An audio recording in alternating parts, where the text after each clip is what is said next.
आजच्या कार्यक्रमाचे अध्यक्ष अरुणभाई गुजराती, विधिमंडळातील आमचे सहकारी एकनाथराव खडसे साहेब, आज जो कार्यक्रम इथं आयोजित केलेला आहे आणि आपल्याला सगळ्यांना निमंत्रित केलेलं, आपल्याला सगळ्यांना आग्रहपूर्वक बोलवलेले ते आपल्या सगळ्यांचे सहकारी दिलीप भाऊ वाघ, राष्ट्रवादीचे जिल्ह्याचे अध्यक्ष रवींद्र भैया पाटील, माजी खासदार वसंत काका मोरे, सतीश अण्णा पाटील, गुलाबराव देवकर, अनिल दादा पाटील, राजीव दादा देशमुख, तसंच उपस्थित असणारे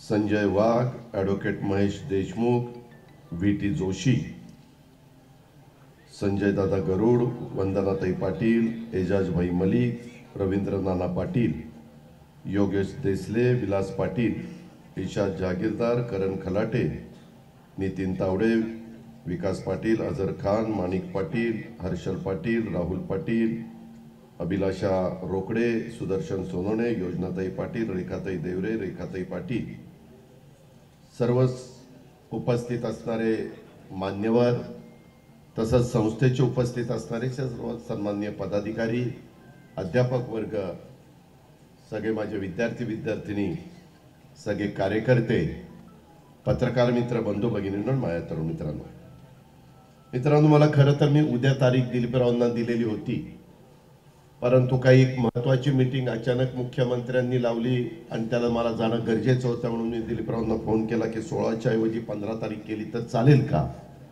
ते म्हणले ठीक आहे अजित, मी ॲडजस्ट करतो, आणि त्याच्यामुळे मी आज आपल्या सगळ्यांच्या परिसरामध्ये आलेलो आहे.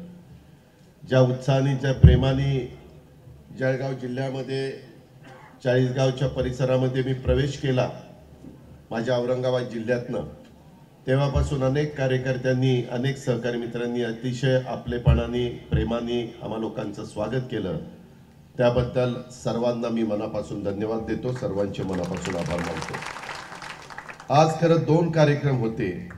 एक पक्षाचाही कार्यक्रम आहे, हा कार्यक्रम संपल्यानंतर जळगावला आपण मेळावा घेतलाय, परंतु आपली पाचोरा तालुका सहकारी शिक्षण संस्था ही पाचोरा संस्थापित श्री शेठ मुरलीधरजी मानसिंग का साहित्य विज्ञान आणि वाणिज्य महाविद्यालयाच्या यशवंतराव चव्हाण विद्यापीठ अभ्यास केंद्र इमारतीचं उद्घाटन आणि तसंच घोसे हायस्कूल प्रांगणामध्ये सेवानिवृत्त शिक्षक श्री अभिमन्यू दशरथ पाटील यांच्या अमृत महोत्सवाच्या निमित्तानं सौभाग्यवती जिजाबाई अभिमन्यू पाटील यांच्या नावाने उभारण्यात आलेल्या जिजाई रंगमंचाचं उद्घाटन आमचे खडसे साहेबांनी केलं. इथलं उद्घाटन मी त्या ठिकाणी केलं. हे उद्घाटन झालं असं मी सुरुवातीला जाहीर करतो, पण हे एक निमित्त होतं. कुठल्या ना कुठल्या कार्यक्रमाच्या निमित्तानं तिथं जाऊन आपण आपली भूमिका मांडण्याचा प्रयत्न करतो, तिथल्या अडीअडचणी समजून घेण्याचा प्रयत्न करतो, आणि त्याच उद्देशाने मी आणि बाकीचे सगळे मान्यवर ह्या परिसरामध्ये आलेले. गेले काही दिवसामध्ये कशा पद्धतीनं देश पातळीवर, राज्याच्या पातळीवर राजकारण चाललंय ते आपण सगळेजण पाहताय. एकंदरीतच इथं येण्यापूर्वी आम्ही हे जे काही उद्घाटन केली, हे सगळे पाहिल्यावर माझ्या मनामध्ये विचार आला की केंद्रात आणि राज्यात सत्ता कुणाची असो, परंतु आपण आपल्या पक्षाच्या माध्यमातून काम करत असताना कुठल्याही परिस्थितीत विकास कामं थांबवून द्यायची नाही, त्याच्यामध्ये राजकारण त्या ठिकाणी आणायचं नाही. आज ही संस्था मोठ्या प्रमाणावर नावारूपाला आलेली आहे. दर्जेदार ज्ञान, दर्जेदार शिक्षण देण्याचं काम सगळे मान्यवर करतायत, आणि तिथं बारकाईनं लक्ष दिलीपराव आणि त्यांची सगळी टीम त्या ठिकाणी देते.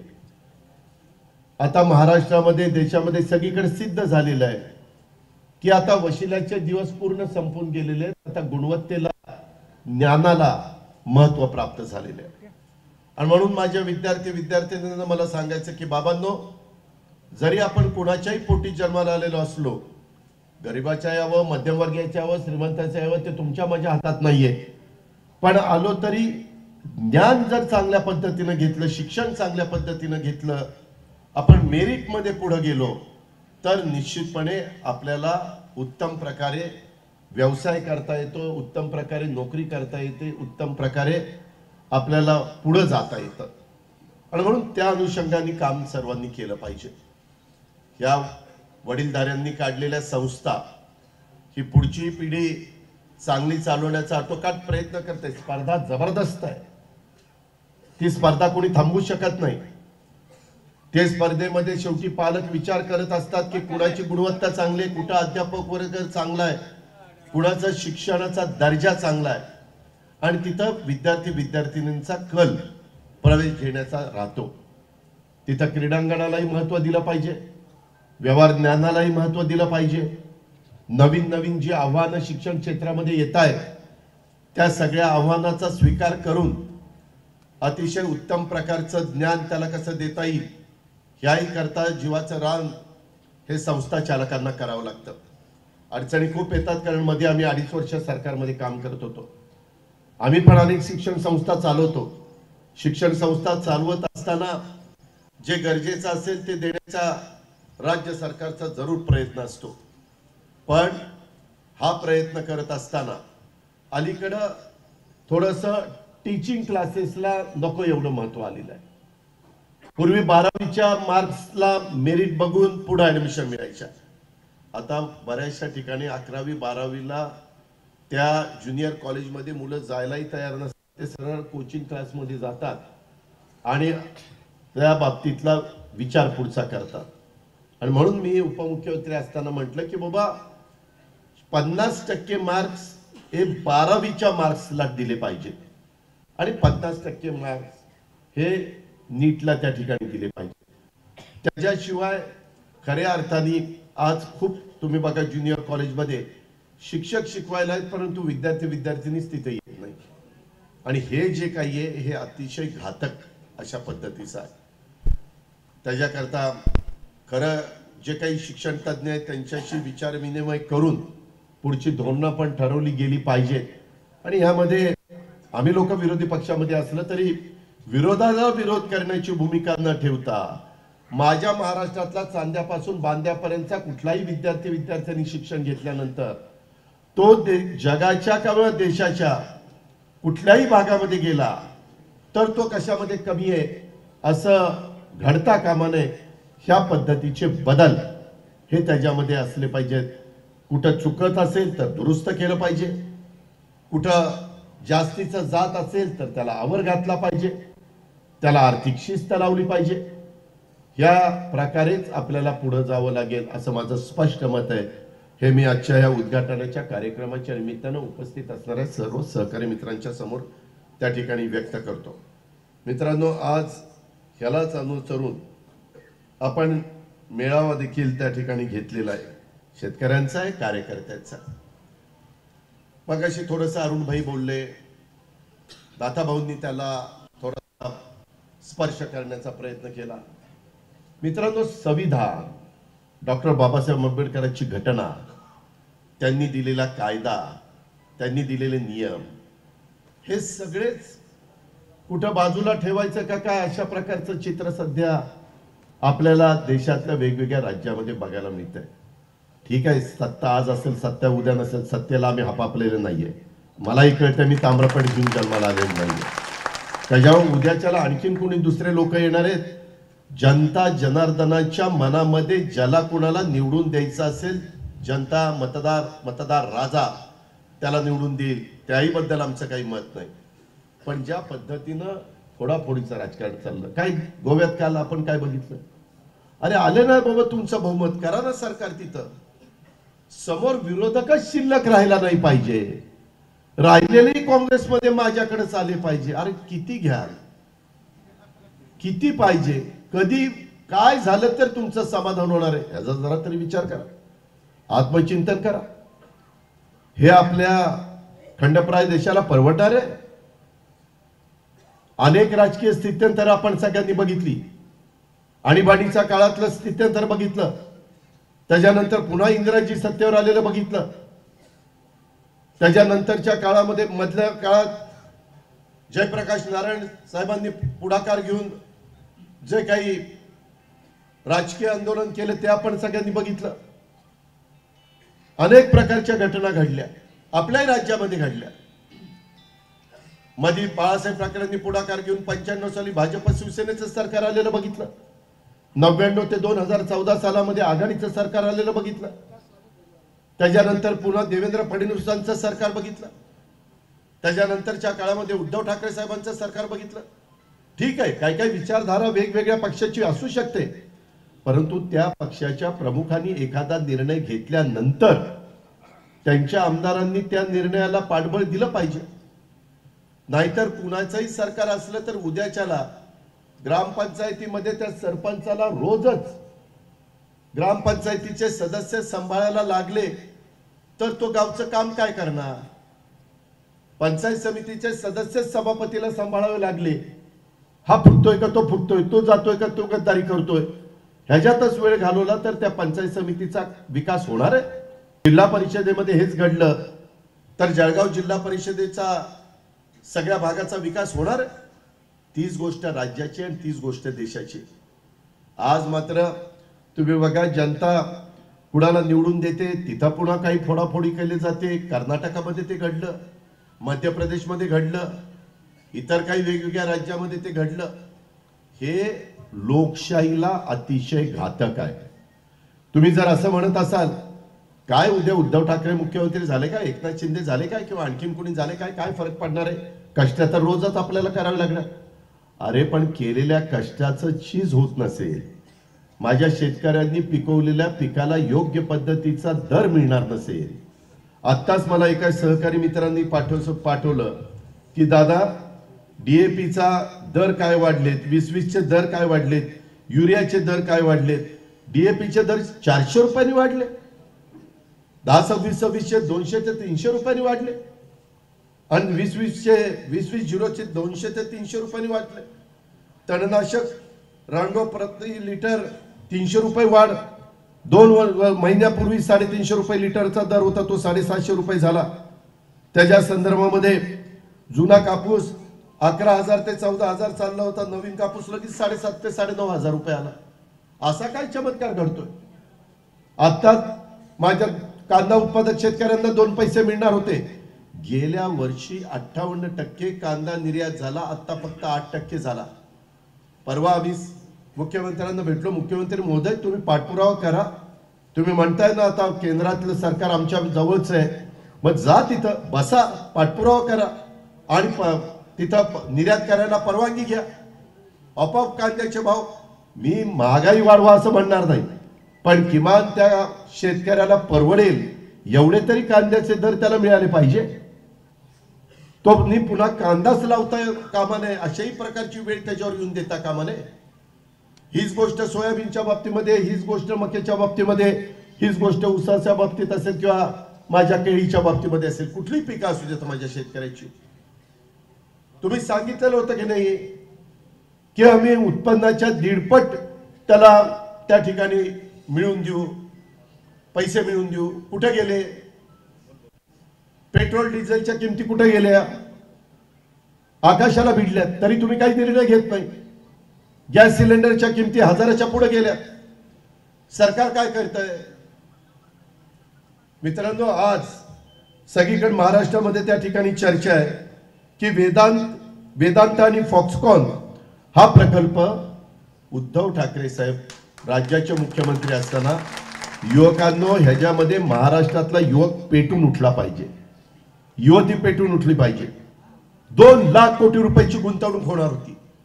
1.5 लाख कोटी वेदांत आणि फॉक्सकॉन या प्रकल्पाच्या माध्यमातून, आणि 50,000 कोटी रुपयाची साधारण गुंतवणूक ही स्मॉल स्केल इंडस्ट्री ती चिप तयार करतात, त्याला काही इतर पण गोष्टी लागतात त्याच्याकरता. कर्नाटक, गुजरात, महाराष्ट्र, आंध्र प्रदेश 4 राज्यांच्या मध्ये ती कंपनी माहिती घेत होती. ती घेत असताना अतिशय सर्व सोयीयुक्त अशा प्रकारची जागा तळेगावला, पुणे आणि मुंबईच्या जवळ त्यांना 1000 एकराची आपल्या MIDCने ऑफर दिली. बऱ्याचशा गोष्टी आम्ही त्यांच्या मान्य केल्या. त्यांनी जवळपास मानसिकता तयार केली की आम्ही महाराष्ट्रामध्ये येतोय. तिथं पाणी होतं, तिथं रस्ते होते, तिथं रेल्वेची व्यवस्था होती, तिथून JNPT बंदर जवळ होतं, तिथून विमानाची व्यवस्था होती. ह्याच्यातून जवळपास 1.5 लाख आमच्या मुलांना मुलींना रोजगार मिळणार होता. मी असं म्हणणार नाही ते माझ्या जळगावातली मिळत असतील किंवा चंद्रपूरच्या असतील किंवा गडचिरोलीच्या असतील, कुठल्याही मुलांना तिथं रोजगार मिळणार होता.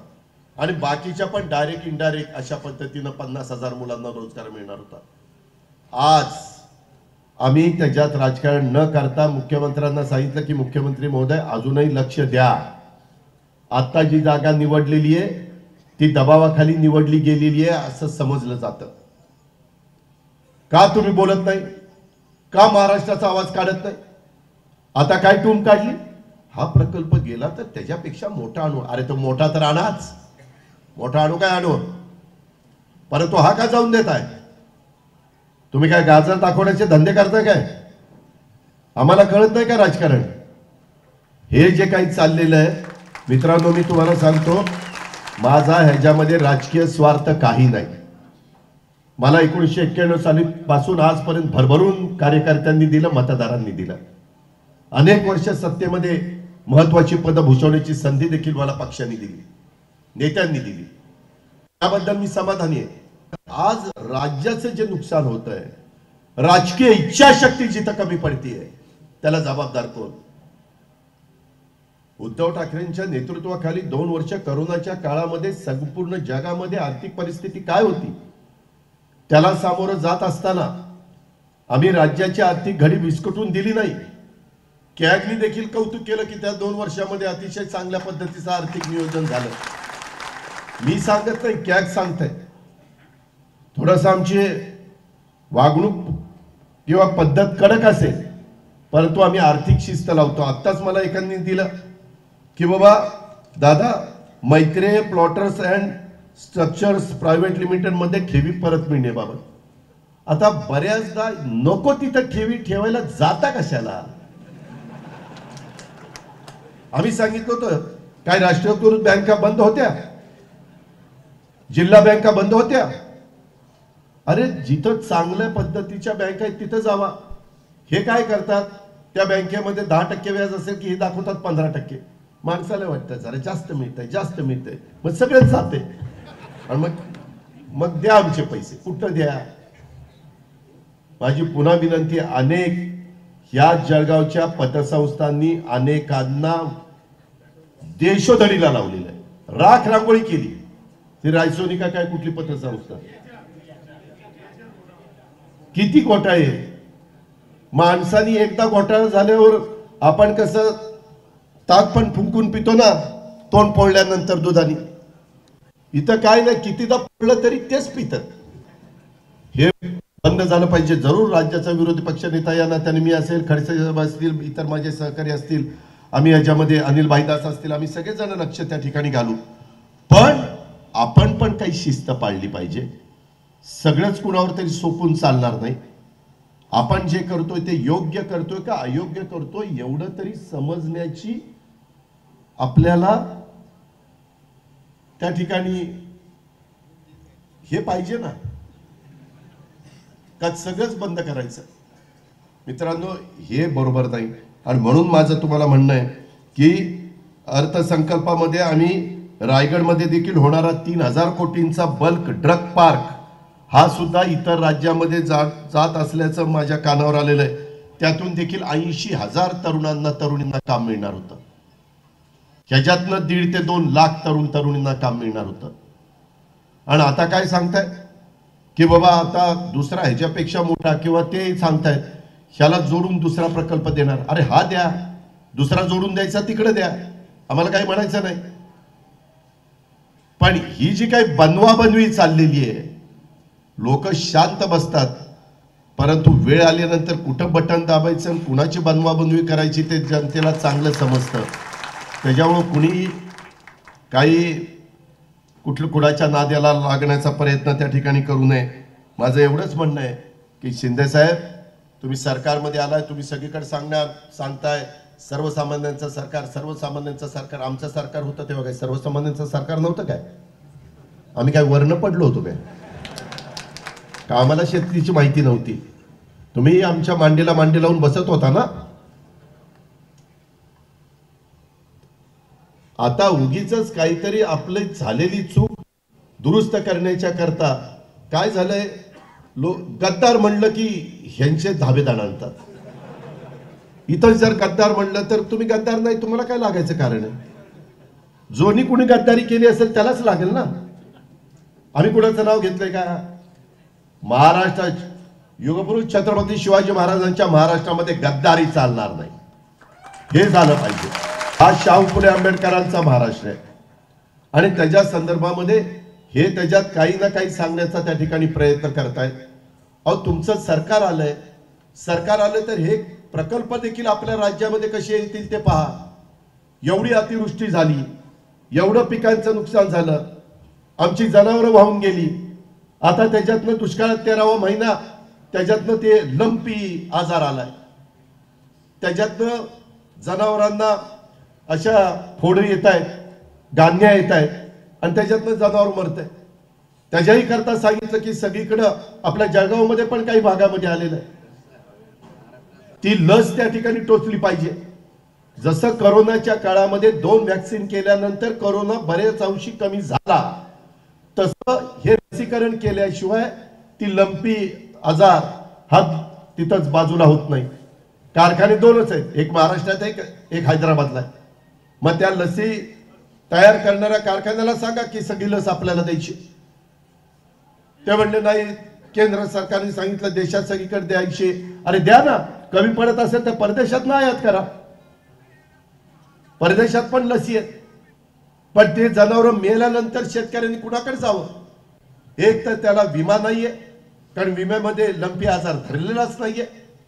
दुसरे जनावर गेल्यानंतर त्या जनावराला मदत करण्याच्या करता एनडीआरएफ मध्ये एसडीआरएफ मध्ये कुठल्याही प्रकारचं धोरण नाही. राज्य सरकारने निर्णय घ्यावा. दुधाचा धंदा अडचणीत आल्यानंतर शेतकऱ्यांनी कुठे जावं?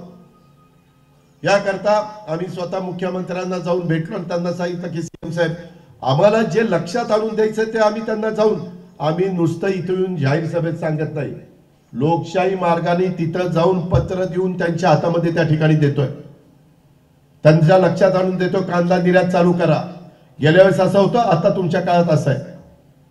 त्यांना सांगतोय लंपीचं लस मोठ्या प्रमाणावर, महाराष्ट्रातल्या सगळ्या जनावरांना, ते म्हशीला येत नाही तो आजार, पण बैलाला, कालवडीला, गायांना होतं. आणि 4 महिन्याच्या पुढेच वासरू किंवा खोंड असेल तरच ती लस देता येते. आपल्या चाळीसगावला पण खिलारचा बाजार मोठा भरतो, सगळीकडेच भरतो. आज त्याच्यामध्ये वेगळे काही निर्णय घ्यायचे असतील तर ते घ्या, जे माझ्या शेतकऱ्यांच्या हिताचे असतील. जो आजार हा कंट्रोल, शेतकऱ्यांनो, माझ्या माहितीप्रमाणे राजस्थानमध्ये 50,000च्या पेक्षा जास्त जनावरं दगावली.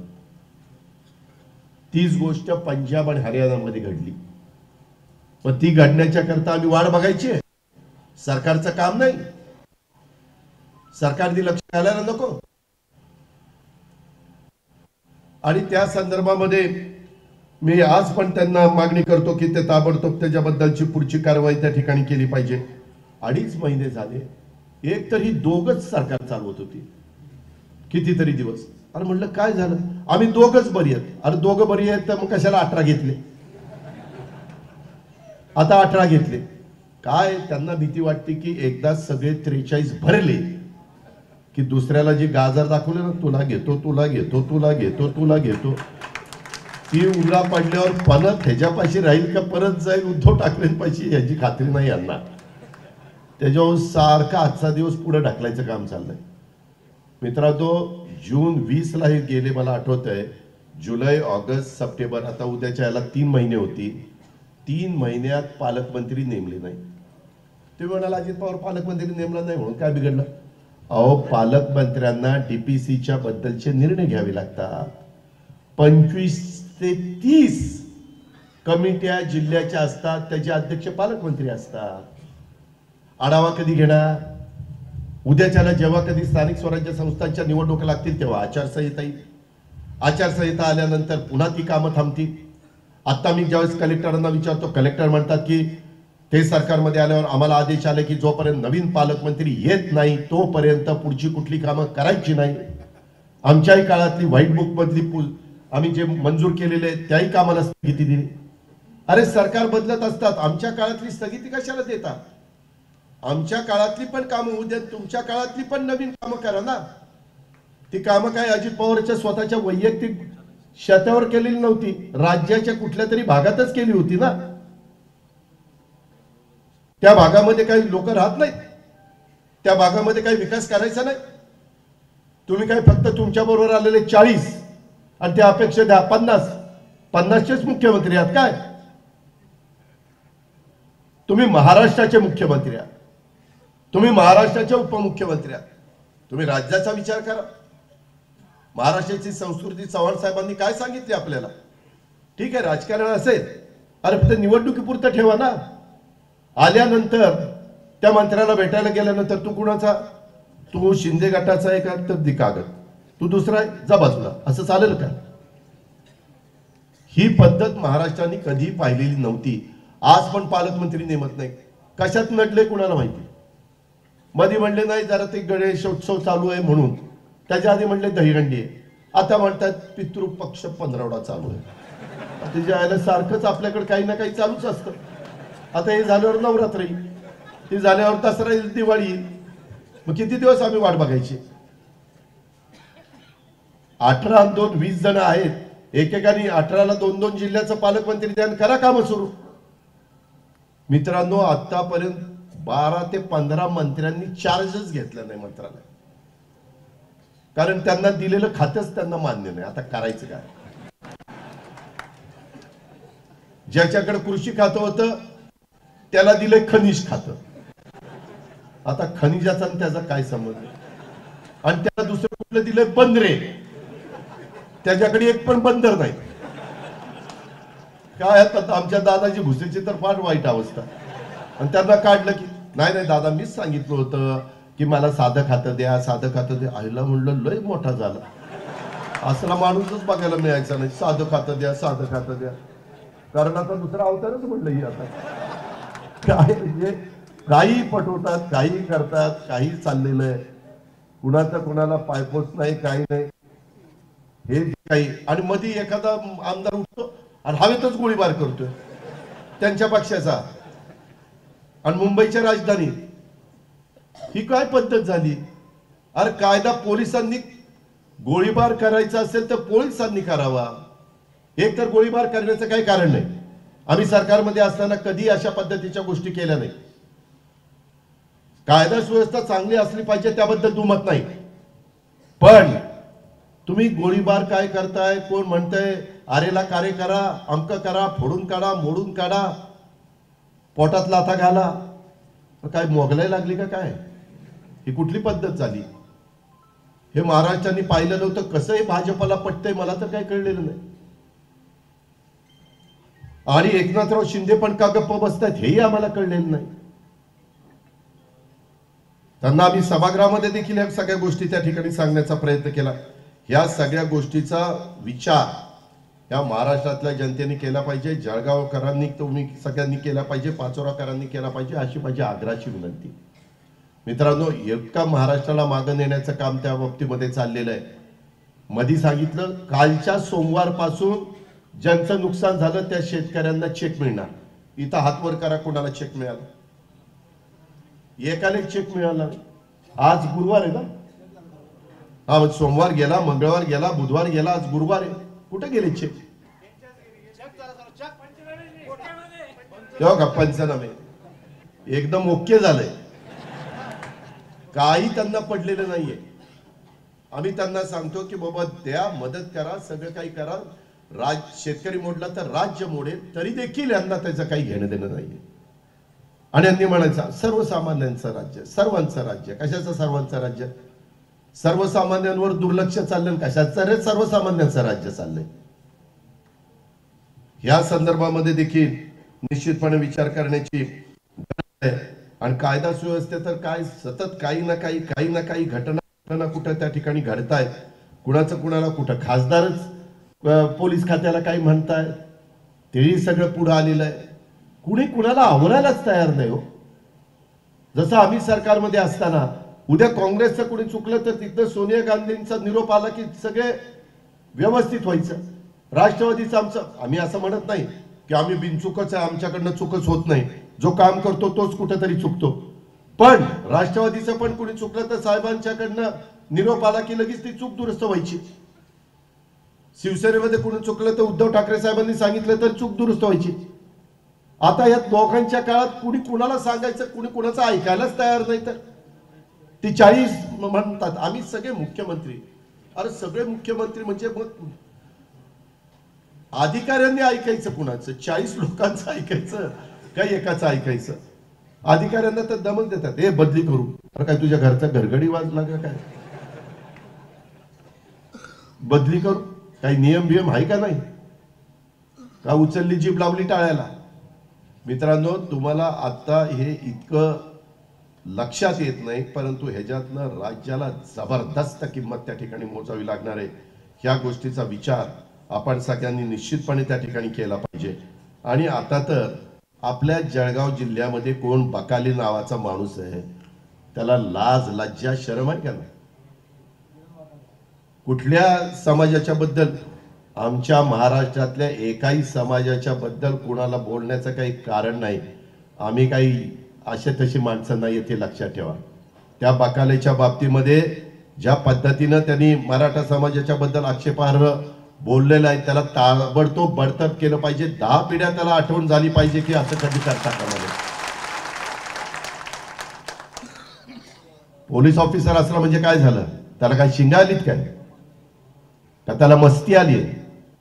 हे नाही खपून घेणार. हा महाराष्ट्र आहे आणि आम्ही पण बघणार आहे आता एकनाथराव शिंदे काय भूमिका घेत आहेत. इतर वेळेस नेहमी मी आहे ना, मी आहे ना, मी आहे ना. आता बघतो ना मी काय करतोय. ह्याच्यामध्ये तो बडतर्फा तर झालाच पाहिजे आणि सगळ्यांना आदेश निघाले पाहिजे की अशा पद्धतीनं कुणी जर वागलं तर त्याला परत कुठल्याही प्रकारची नोकरी त्या ठिकाणी मिळणार नाही. अरे तुम्हाला पगार मिळतोय, 7वं वेतन आयोग मिळतंय, तुम्हाला बाकीचा सगळा मान सन्मान आहे. तुमच्या तोंडामध्ये अशा प्रकारचं आक्षेपार्ह विधान येतच कसं? कुणाची तुम्हाला फूस आहे? कुणाचे आशीर्वाद आहेत? काही काही अधिकारी असतात, एखाद्याचा अशी वरदास्त असला की तो म्हणतो चला मी कोणाला घाबरत नाही, माझं कोण वाकडं करू शकत नाही. आता हे जर वाकडच झालं पाहिजे. हा, नुसतं आंदोलन फिंदोलन करून काही चालणार नाही. आंदोलन शिवाजी महाराजांच्या महाराष्ट्रामध्ये आंदोलन करण्याची गरजच नाही. मराठा समाजाच्या बद्दल अशा प्रकारचं विधान करण्याचं कारण काय? ह्याच्याही बद्दलचे त्याला तर बडतर्फ कराच करा, परंतु ह्याच्या मागे आणखीन कुणाची फूस होती का हेही महाराष्ट्राला कळलं पाहिजे. अशा कितीतरी घटना होत आहेत, त्यावर बोलायला तयार नाही. तुम्ही बघा, विषय तिसरीकडेच घेऊन जाता. आता परवा पैठणचं भाषण मी पण ऐकत होतो. आता काय सांगतील मुख्यमंत्री? सुप्रिया सुळे, अजित पवार, जयंत पाटील, मी 6 वाजेपर्यंत काम करतो. म्हणलं सकाळी 6 पर्यंत काम केलं तर ही बाबा उठतो कधी? माझी बहीण कुठेतरी म्हणली माझा दादा 6 वाजता उठून कामाला लागतो. आता आहे मला सवय, चुलत्याची लागली सवय, काय करू? वाईट तर नाही ना सकाळी 6ला उठून कामाला करणं. तर हे 6ला म्हणले 6 पर्यंत मी काम करतो, तर मग झोपतात कधी? हा, तेच तेही कळलं पाहिजे ना. 24 तास तर माणूस 1-2 दिवस काम करू शकेल, किंवा सुरतला गेल्यावर 2-3 दिवस आता पद मिळणार म्हणून जागू शकेल. पण नंतर कधीतरी ती मेंदू म्हणाल अरे झोप झोप झोप. 6 तास तर झोप पाहिजेच ना राव, किती काही केलं तरी. आम्ही साहेबांचंही काम बघितलंय 55 वर्ष. सकाळी ते 2ला जरी झोपले तरी सकाळी 7ला तयार असायचे, पण 2 ते 7 5-6 तास झोप घ्यायचेच ना. पटेल असं बोलायला लयच पुढचं बोलायला लागलंय. ठीक आहे राव, तुम्ही राज्याचे मुख्यमंत्री आहेत, आमचे सगळ्यांचे मुख्यमंत्री आहेत, आम्हाला तुमच्याबद्दल जरूर आदर आहे, प्रेम आहे. पण तुम्ही काय न पटण्यासारखं बोलायला लागल्यावर मग आम्हालाही बोलावं लागेल, त्याला इलाज नाही. आणि महागाईच्या बद्दल काही बोलत नाही, बेरोजगारीच्या बद्दल काही बोलत नाही. त्याच्यातूनच दुसरेच कुठले तरी मुद्दे काढायचे आणि दुसराच मुद्दा काढून तिकडच मग चॅनलवाली पण हे अमका म्हणले, त्याच्याबद्दल तुमचं काय म्हणणं? अरे म्हणलं बेरोजगारी महागाईच्या बद्दल विचारा त्यांना आणि मग सांगतो आमचं काय म्हणणं. तुम्ही नीट बघा, नेहमीची यांची पद्धत आहे, लोकांचं लक्ष दुसरीकडे डायव्हर्ट करण्याच्या करता असंच काहीतरी करण्याचा प्रयत्न ते करतात. द्यायचो ना अधिवेशन चालू असताना 50 खोके एकदम ओके वगैरे वगैरे वगैरे. तर ते इतकं त्यांच्या जिवारी लागलं, इतकं जिवारी लागलं, त्याच्यानंतरच्या काळामध्ये त्यांनी पण तिथं वादच घालायला सुरुवात केली. आणि भाईदासला विचारा, मी शेवटी आमचे आघाडीचे सगळे आतमध्ये घेऊन गेलो. म्हणलं नको व्हायच्या नादी लागायला, उगीच काहीतरी तिथं हाणामारी व्हायची, म्हणायचे बघा काय चाललंय, आमदार लोक हाणामारी करताय, यांचं पायाखालची वाळू घसरली म्हणून हाणामारी करताय. असलं का? आम्ही सभागृहात कुठेही गोंधळून दिला नाही. सगळी कामं रीतसर त्याच्यामध्ये बिलं सगळी काही चर्चा त्या ठिकाणी करून मंजूर केली. आता आपल्याकडे ते सरपंच, डायरेक्ट सरपंच, म्हणलं डायरेक्ट सरपंच करताय चांगलंय, पण डायरेक्ट मुख्यमंत्री करा की, डायरेक्ट पंचायत समितीचा सभापती करा, डायरेक्ट जिल्हा परिषदेचा अध्यक्ष करा. स्वतःला जे सोयीचं असेल ते करायचं. आता नगराध्यक्ष मागे सकाळीच राजू देशमुखकडे गेलो होतो चाळीसगावला. ते म्हणले दादा इथं नगराध्यक्ष एका पक्षाचा आहे आणि बॉडी दुसऱ्या पक्षाची. आता म्हणजे इंजन झालं एका पक्षाचं आणि बॉडी मागची दुसऱ्या पक्षाची. ती इंजन कुठेही निघली बॉडीला, काय करायचं? असं नाही चालत. बॉडी पण एका पक्षाची पाहिजे, इंजन पण एका पक्षाचं पाहिजे. आणि म्हणून लोकशाहीला ते योग्य होतं. देश पंतप्रधान पण पार्लमेंट 543 खासदार बहुमताने ठरवतात.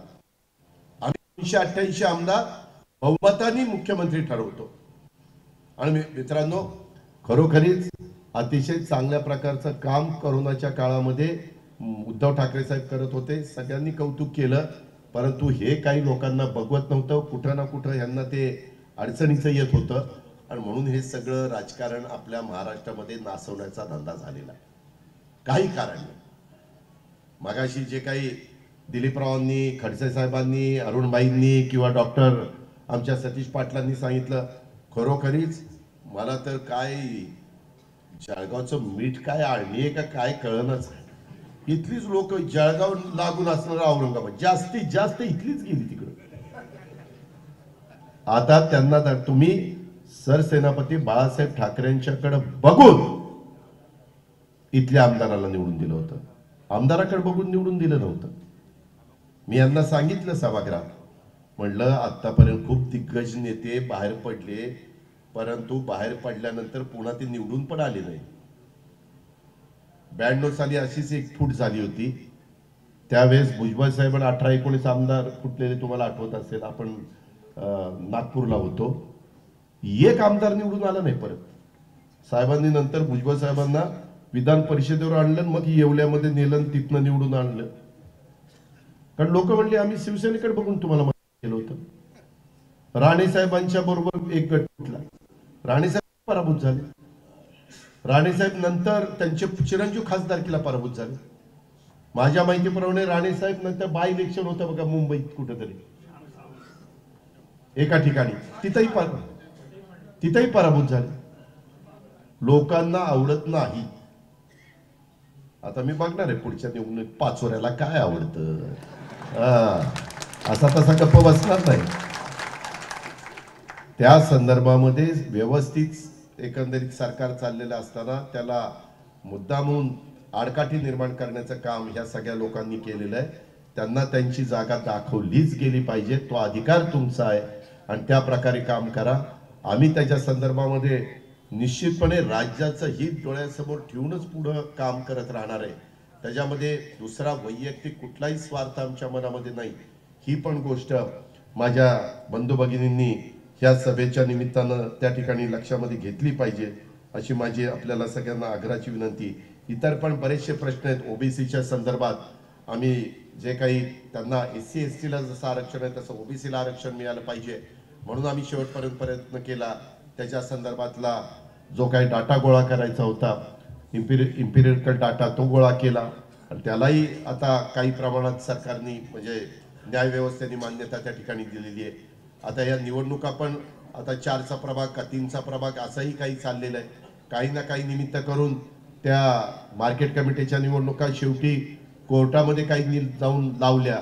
आता जाईल नाही तेव्हा कोर्टामध्ये जावं लागतं आणि न्याय मागावा लागतो. आता हे स्थगिती दिली त्याच्याही करता औरंगाबाद बेंच पुढं, मुंबई हायकोर्टापुढं वेगवेगळ्या प्रकारच्या तिथं तक्रारी केलेल्या आहेत. तिथं न्याय व्यवस्था त्याच्याबद्दलचा निर्णय घेईल.